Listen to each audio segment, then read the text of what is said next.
요한복음 6장 42절. 요한복음 6장 42절.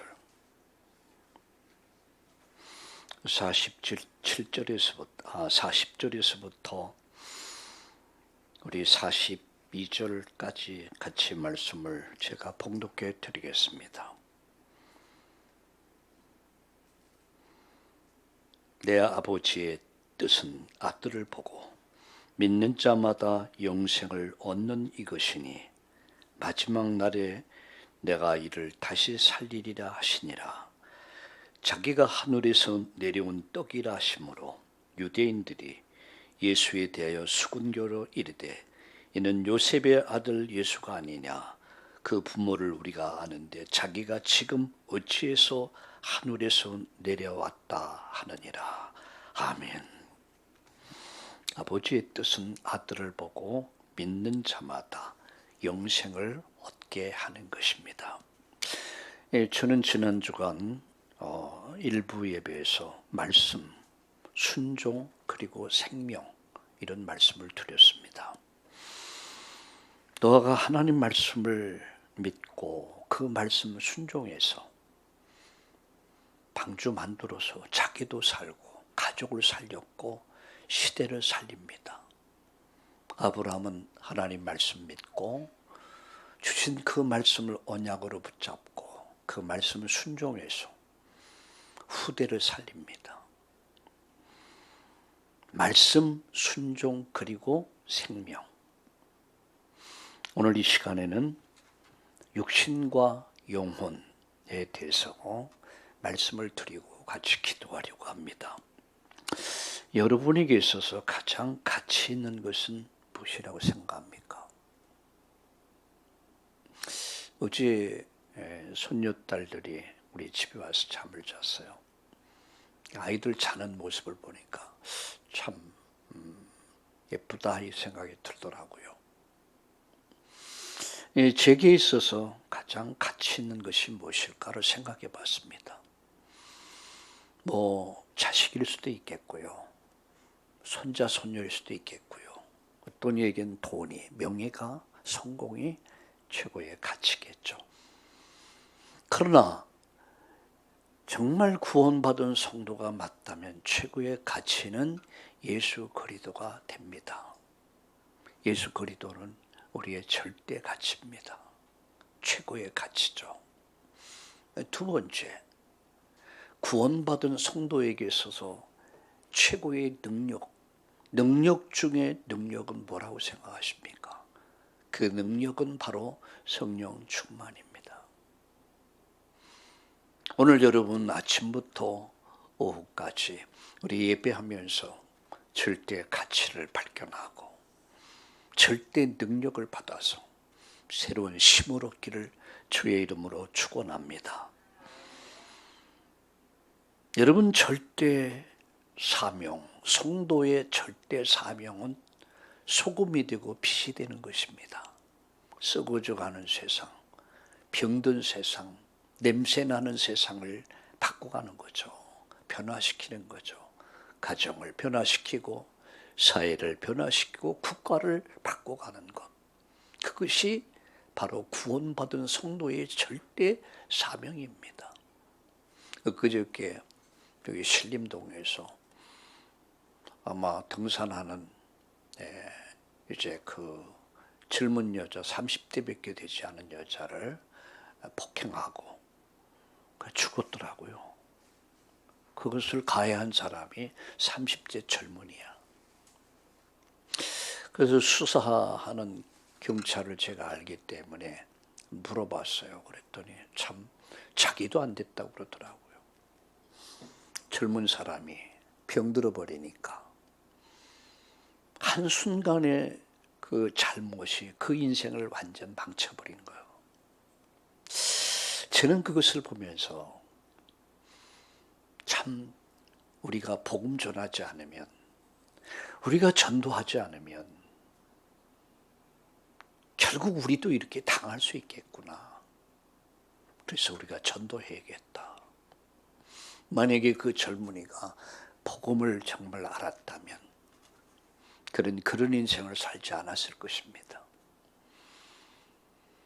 우리는 절대 가치를 가진 사람들입니다. 우리는 절대 능력을 가진 사람들입니다. 우린 절대 사명을 가진 사람들입니다. 오늘 그것을 회복하고 누리는 주일 예배가 되기를 주의 이름으로 축원합니다. 여러분, 그리스에 가면은 아폴로 신전이 있습니다.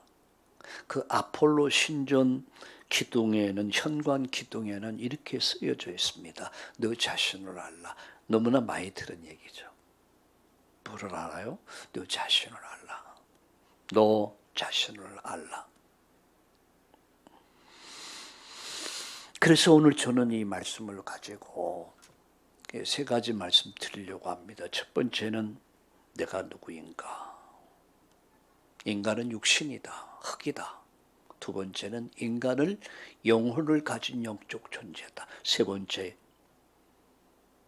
영혼과 육신을 같이 가진 존재로서 나를 창조하시고 나를 구원하신 그분의 뜻을 이루는 삶이 가장 정상적 삶이다. 이런 말씀을 드리려고 합니다. 첫 번째입니다. 육신은 육신으로서의 흙입니다. 내가 누굴까? 난 흙으로 지음을 받았다는 거죠. 창세기 2장 7절에 보니까 육신의 재료는 흙입니다. 여호와 하나님이 땅에 흙으로 사람을 지으시고 생기를 그 코에 풀어놓으시니 생영이 된지라. 육신의 재료는 흙입니다. 여러분 보세요. 흙과 비슷하게 생겼잖아요. 예, 신기하고 놀라워. 흙과 비슷해. 제 어릴 때 우리 여름이 되면 참이소리, 수박소리 이런 거 많이 했거든요. 그때는 그런 걸 얻어먹기 힘들어서. 그래서 누가 그러더라고요. 사람 몸 색깔이 흙이기 때문에 흑색깔 비슷해서 밤에 안 보이는데. 그래가지고 옷을 다 벗고 팬티만 입고 이제 그 참외밭에 참외 서리하기에 들어갔어요.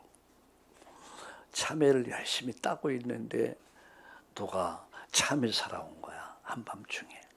이게 할아버지가 참외 원두막에서 탁 내려오는데, 야, 이거 튀지도 못하고 어떡하나 엎드려 있는데 모기가 얼마나 불어떴는지 고통의 시간을 보냈어요. 그 생각이 나요. 흙. 여호와 하나님이 땅의 흙으로 사람을 지으시고 생기를 그 코에 불어넣으신지라 생명이 됐다. 육신의 재료는 흙입니다. 두 번째, 육신은 흙이기 때문에 흙에서 나온 식물을 먹고 살게 되어 있습니다. 여러분, 창세기 3장 19절에 내가 흙으로 돌아갈 때까지 땀을 흘려야 될 것이고 그곳에 나는 식물을 먹게 될 것이다. 인간이 가장 건강한 음식은 땅에서 나는 식물을 먹는 것이 건강하다고 그래요. 제가 어떤 서적을 보니까요, 반경 4km에서 나는 4km 근거에서 나는 식물을 먹는 것이 가장 건강하다고 그래요. 그래서 쉽게 말하면 물 건너서 온 물건들 있잖아요. 별로 좋은 거 아니에요. 내가 살고 있는 4km 반경, 그곳에서 나는 음식 먹는 게 가장 좋다고 그래요. 여러분, 창세기 3장 사건 이전에는 육식이 없었습니다. 그러나 창세기 3장 이후에 인간은 육식을 할 수밖에 없어요. 기가 사라져버린 거죠. 그래서 하나님이 동물을 육식으로 인간에게 주신 거죠. 그런데 육식을 하는 사람들의 피가 아주 좋지 않다고 그래요. 그래서 요새는 채식주의자들이 많이 나는데 저는 채식만 먹어서 못 살겠더라고요.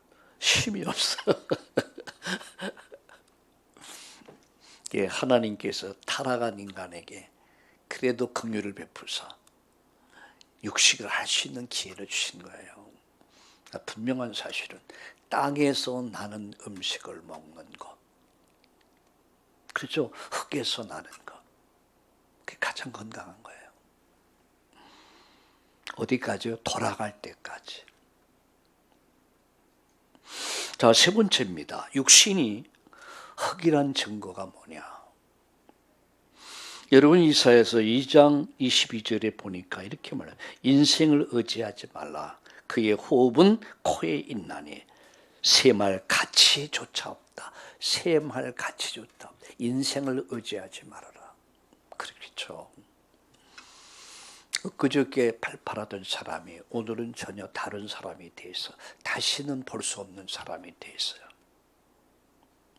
인간은 샘할 가치조차 없다. 의지할 존재가 안 된다. 사랑할 존재지 의지할 존재는 아니다. 맞습니다. 우리 그런 고백을 하죠. 결혼할 때 검은 머리 팥불이 되도록 함께 동고동락하면서 인생을 함께 하겠냐라고 했을 때 네, 이렇게 얘기하죠. 그런 사람이 어느 날 먼저 가버려. 혼자야. 또 어느 날 가야 돼. 폐기인간이란. 저는 목사이다 보니까 사람의 죽음을 참 많이 봤습니다. 그리고 장례식장 또 화장장 많이 가보죠. 마지막 그 뼈가 가루가 돼서 아주 분해가 돼서 쫙 나올 때, 야, 한 줌의 재구나 이런 생각을 해봐. 그가 잘났든 못났든, 많이 배웠든 못 배웠든, 그가 가졌든 못 가졌든, 나올 때는요 그냥 한 줌의 재야 이렇게 나오더라고요. 그러니까 이사야 선지자는 이사야 2장 22절에 인생을 의지하지 마라. 그의 호흡은 코에 있는데 세발 가치조차 없다. 이게 인간입니다. 육신은 뭐라고요? 흙이다. 재료는 흙이다. 그래서 흙에서 나온 것을 먹고 살다 다시 어디로 갑니까? 흙으로 가는 거예요. 옛날에는 화장이 없었어요. 거의 다 매장을 했습니다. 다 땅에 묻어. 그리고 몇 년이 지나 보면 파보면요, 다 탈골이 돼가지고 뼈만 앙상하게. 그래서 30년, 40년이 지나면 뼈까지 사라져버려요. 요새는 화장이 뭐 어떤 생활이 돼 있으니까 한 줌의 채로 사라져버려요. 이게 인간이요. 인간은 오늘날 가치조차 없어요. 잘났다, 못났다. 도토리 키재기입니다. 도토리 키재 보세요. 의미가 없어요. 두 번째입니다. 영혼은 영혼으로서의 생명입니다. 자, 영혼의 존재는 영 자체입니다. 고린도후서 12장 3절에 보니까 내가 몸 안에 있었는지 몸 밖에 있었는지 나는 모르거니와 이렇게 말씀합니다. 누가 말하죠? 바울이 얘기하는 거예요. 내가 몸 안에 있었는지 몸 밖에 있었는지 나는 모르거니와. 영혼의 존재는 영 자체입니다. 자, 영혼은 영혼의 양식인 뭘 먹어야 돼요? 하나님 말씀을 먹어야 돼요. 육신은 땅에서 나는 채소를 먹고 열매를 먹고 살지만 영혼은 생명의 양식인 말씀을 먹어야 돼요. 그래서 요한복음 6장 51절에 나는 하늘로서 내려온 떡이라고 그랬어요. 산 떡이라고 그랬습니다. 사람이 이 떡을 먹으면 영생하게 될 것이다. 이 떡이 누굽니까? 오늘 본문에 이렇게 말씀합니다. 자, 오늘 6장 한번 같이 보겠습니다. 요한복음 6장 40절 보겠습니다. 내 아버지의 뜻은 아들을 보고 믿는 자마다 영생을 얻는 이것이니 마지막 날에 내가 이를 다시 살리리라 하시니라. 아버지의 뜻이 뭡니까? 하나님의 절대 계획이 뭡니까? 절대 뜻은 아들을 보고 믿는 자마다 멸망하지 않고 영생을 얻게 하시는 거죠. 그래서 41절에 자기가 하늘에서 내려온 떡이라 하심으로 유대인들이 예수에 대해서 수군거리 말합니다. 하늘에서, 나는 하늘에서 내려온 떡이다. 그 떡이 뭡니까? 생명의 떡이란 말이에요. 이 떡을 먹는 자는 영생하게 될 것이다. 영혼의 양식이 뭐죠? 영혼의 생명의 양식은 말씀입니다. 우린 말씀을 먹어야 삽니다. 그래 영혼이 잘 될 수 있습니다. 강건할 수 있습니다. 범사가 잘 될 수 있습니다. 나가서 죽음은 그럼 뭐냐? 육신과 영혼이 뭐가 되는 거예요? 분리되는 거예요. 전도서 12장 7절에 보니까 흙은 여전히 땅으로 돌아가고, 그죠? 흙은 여전히 땅으로 돌아가고, 영혼은 그것을 주신 하나님께 돌아가게 된다 그랬어요. 누가 영혼을 주셨습니까? 누가 생명을 주셨습니까? 하나님께서. 그 하나님께 다시 돌아가는 것. 그래서 우리 이렇게 말하죠. 아, 그분이 돌아가셨대. 아, 그분이 돌아가셨대. 여러분, 돌아갔는데 어디로 돌아가느냐? 이게 이제 문제입니다. 육신은 분명히 땅은 흙은 흙으로 여전히 돌아갑니다. 그러나 그 영혼은 하나님께 돌아가느냐, 아니면 하나님께 돌아가지 못하고 영원한 지옥에 여러분 음부에 가느냐 하는 것입니다. 돌아간다. 뭘 상태로 돌아간다. 흙은 여전히 흙으로 가고, 그렇죠? 그래서 우리가 매장을 하잖아요. 불에 태워서 여러분 재로 뿌리잖아요.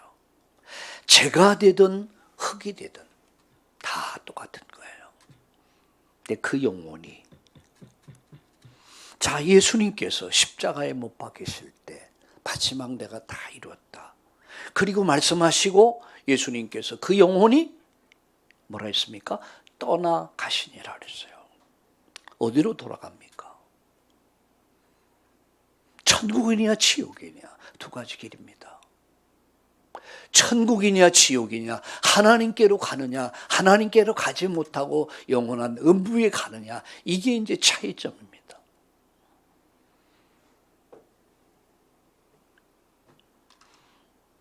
창조 이래 지금까지 수많은 인간이 태어났다 사라져갔습니다. 돌아갔습니다. 그러나 그 가운데 두 가지 사람이 있어요. 하나는 구원받고 영원한 생명에 들어간 사람들, 안식에 들어간 사람들. 그러나 구원받지 못하고 소금 치듯 하는 것, 구더기도 죽지 않는 영원한 불못에 간 사람들. 두 종류의 사람입니다. 지금도 똑같이 이 길을 갖고 있습니다. 자, 그럼 세 번째, 마지막, 영혼과 육신은 무엇인가 하는 거예요. 영혼은 육신이 될 수가 없습니다. 또 육신은 영혼이 될 수 없습니다. 육신은 영혼의 집입니다. 고린도전서 3장 16절에 네가 하나님 성전인 것과 하나님 성령이 너희 안에 거하시는 것을 알지 못하느냐. 우리 육신은 뭐죠? 영혼이 거하는 집이에요. 그래서 귀한 겁니다. 영혼은 육신의 뭐죠? 주인입니다. 마태복음 10장 28절에 몸은 죽여도 영혼을 죽이지 못하는 자를 두려워하지 말고 몸과 영혼을 지옥불에 멸하는 자를 두려워하라. 이렇게 말씀합니다. 영혼은 육신의 주인입니다. 육신은 영혼의 집입니다. 영혼과 육신은 하나입니다. 요한 3서 1장 1절에 네 영혼이 잘됨 같이 범사가 잘되고 강건하기를 원한다. 이게 뭐죠? 그 영혼이 잘될 때, 영적 상태가 원만할 때 범사가 잘되고 건강은 따라온다는 얘기예요. 하나라면.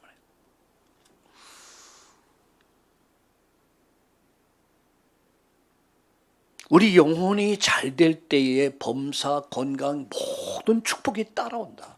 그게 영적 상태를 말하죠.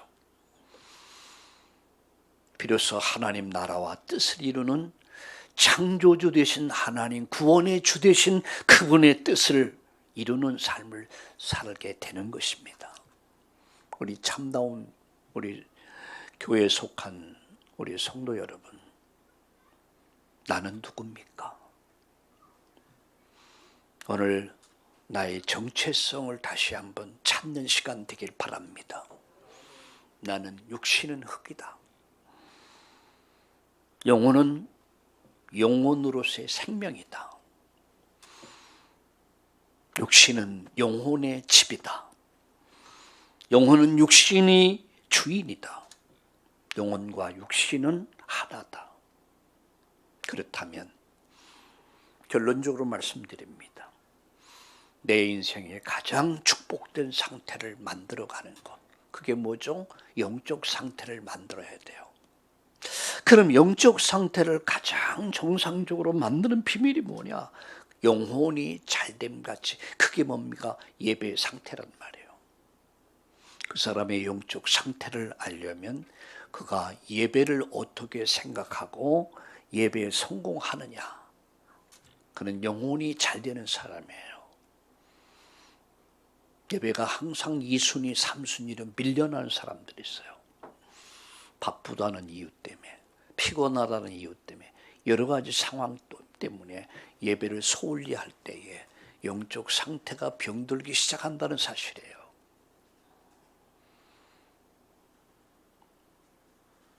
영적 상태는 예배 상태입니다. 기도의 상태를 말해요.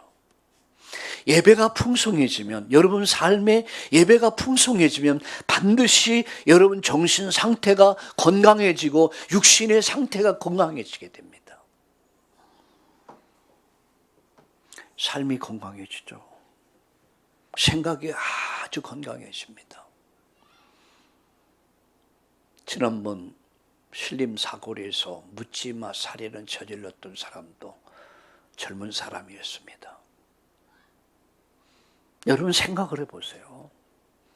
그 사건으로 인해서 많은 사람을 불행하게 만들 것이고 자기 인생이 불행해질 줄 왜 몰랐겠습니까? 여러분 한 사람을 가해하고 자기 소기의 목적을 성취했다 할지라도 그로 인해서 여러분 상대편이 여러분 목숨까지 위태로워졌고 결국 죽었어요. 그리고 그 사람의 인생은 어떻게 될까? 정말로 불행한 거예요. 부모도 그 자식을 어찌할 수가 없어요. 오늘 2부 예배에서 아브라함이 후대를 어떻게 키웠는가 그 말씀 들으려고 해요. 왜 부모가 자식 사랑하지 않는 부모가 어디 있겠습니까? 내 모든 걸 다 줘도 아깝지 않는 것이 그게 자식이고 그게 부모의 마음이야. 그런데 그 젊은이가 30대 젊은이가 세상에 대낮에 성폭행하고 그를 쇳덩어리로 그야말로 가격에서 결국 죽었다. 어제 저녁입니까? 오늘 아침 뉴스에 떴더라고요. 그 영적 상태. 여러분 신앙의 상태가 우리를 아주 건강하게 만들어요. 삶을 건강하게 만들어요. 그리고 그 인생을 행복하게 만듭니다. 우리 참다운 우리 성도 여러분, 오늘 아침 아주 중요한 말씀이었습니다. 육신이 뭐냐? 영혼이 뭐냐? 우리는 누군가? 여러분 영적 상태가 가장 건강한 영적 상태가 되어서 여러분 생각이 정말 건강해지고 여러분 삶이 바르게 돼서 하나님 나라 뜻을 이루어가는 멋진 인생으로 우리 참다운 성도님들이 설 수 있기를 예수님의 이름으로 축복합니다. 살아계신 하나님, 오늘 예배를 통해서 영적 상태를 만들어가는 날 되게 하옵소서. 우리 생각이 건강해지게 하시고 우리 삶이 건강해지게 하시고 모든 불신앙, 모든 부정적인 생각 넘어서 하나님 나라 이루어가는 멋진 인생으로 주의 손에 붙잡힌 바 돼서 쓰임을 받는, 그래서 가정을 변화시키고 사회를 변화시키고 나라를 바꿔갈 수 있는, 세계 역사를 바꿔갈 수 있는 그런 아주 훌륭한 엘리트들이 우리 후대들이 일어날 수 있도록 축복해 주시옵소서. 예수님의 이름으로 감사하며 기도드립니다. 아멘.